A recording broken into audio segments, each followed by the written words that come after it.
As you know, ladies and gentlemen, we review games on our own dime and on our own time, so we bring you guys untimely reviews.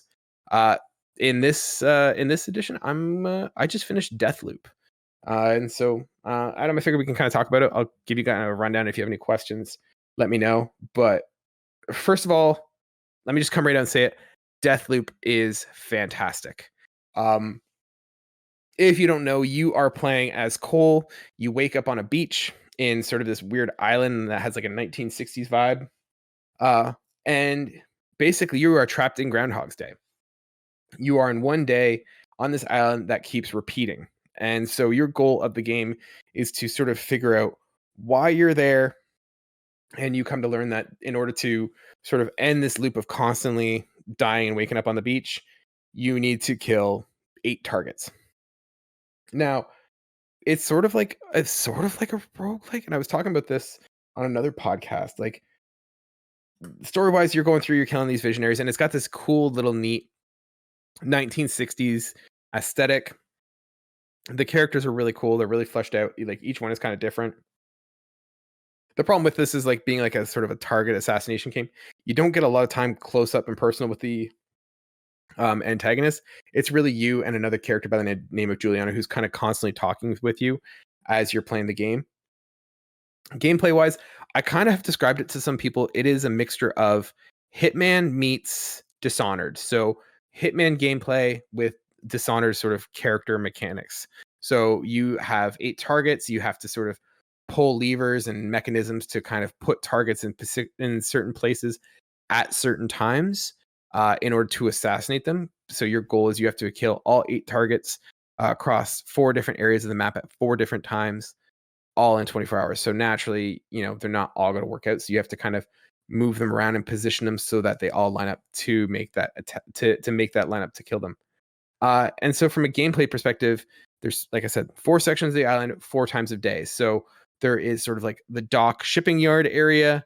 There is a cliffside sort of mansion, a sort of midtown kind of downtown core, and a scientific research facility. And you can kind of go in at different times. So there's morning, afternoon, evening, and nighttime.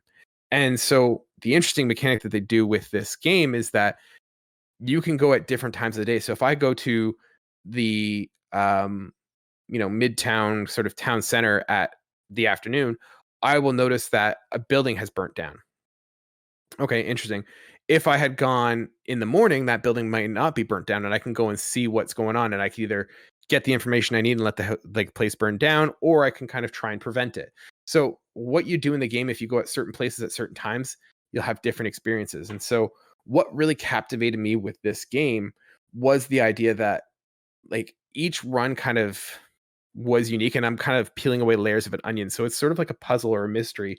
And each run, I'm kind of learning different things. And this is what I think really captivated me about this game.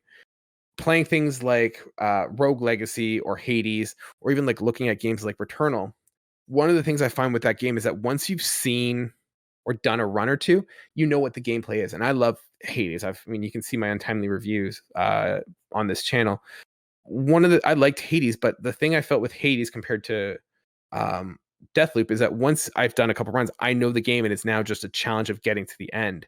Whereas with Deathloop, I'm learning new things. I'm learning new approaches. I'm going into the game with different tasks or missions that I want to do. So it's not always just about killing all the visionaries. It's okay. I've now found out some information about this location that I can take and apply to another location or at another time.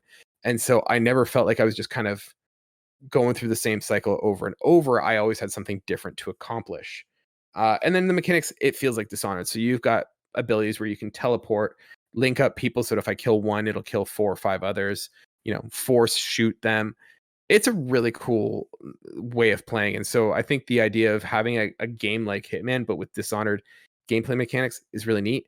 And having that loop kind of feel of like a roguelike was very refreshing. Like you kind of get power so that you can kind of bring more and more weapons with you through each run, but you're still kind of limited in terms of what you can do. And I just thought that I never felt like I was repeating or wasting time. I think there was 1 or 2 little puzzles or clues that kind of got repetitive that I had to do one thing 4 times, and that was kind of annoying. But for the most part, I love the game. I was very intrigued with it. And it was neat because you can play either as Cole and try and break that loop, or you can have you can play as Juliana, which is the antagonist, and play as her and try and kind of screw other players over in their games and try and kill them. And I thought that was a really neat kind of way of playing. That she also appears throughout the game as well. So it's a fantastic game. I thought aesthetically it was really neat, the style that they went with. Yeah, Deathloop is fantastic. It is one of, if not my favorite games of this year. Adam, I've been chatting with you throughout this past month or so, singing the praises of Deathloop. Any sort of what are your thoughts? Like, got any questions? Anything I can clarify? What are your thoughts? Is there a story that kind of has like a payoff towards the end, or is it mostly the setting everything up? So yeah, there is like some story to it. Like it is not completely just, hey, go kill these visionaries. Like you get to the island and you don't know anything. Like the most you know is your name is Cole, and like the first 30 seconds into the game, you get stabbed by this girl named Juliana, and that's all you know. And so you are constantly learning, like, who are these visionaries? Who is Juliana? Who are you? How did you get here? And there's also stories revolving around the island. So it is very much a game that is dependent on the narrative and you figuring out those puzzles and caring about that. So, Okay. and like I said, the gameplay mechanics are fun. The powers are cool. It is definitely a game worth picking up, and I think it's on sale right now. So I think it's definitely worth, given my review, it is definitely worth full price. It's a must play in my opinion. Probably the best game on the PS4 right now. Well, at least it's something. After a lot of people thought it was going to be this like relatively like oversaturatedly advertised game that probably wasn't going to have too much to it, and the gimmick was going to die out pretty quick.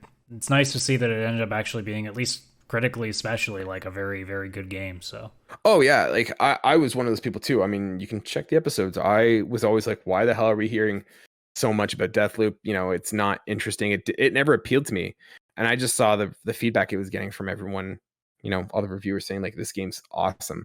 And it totally is. Like it really is. And I feel like Sony's marketing, it's a weird game to advertise. I don't really know how you would market it, but I don't know.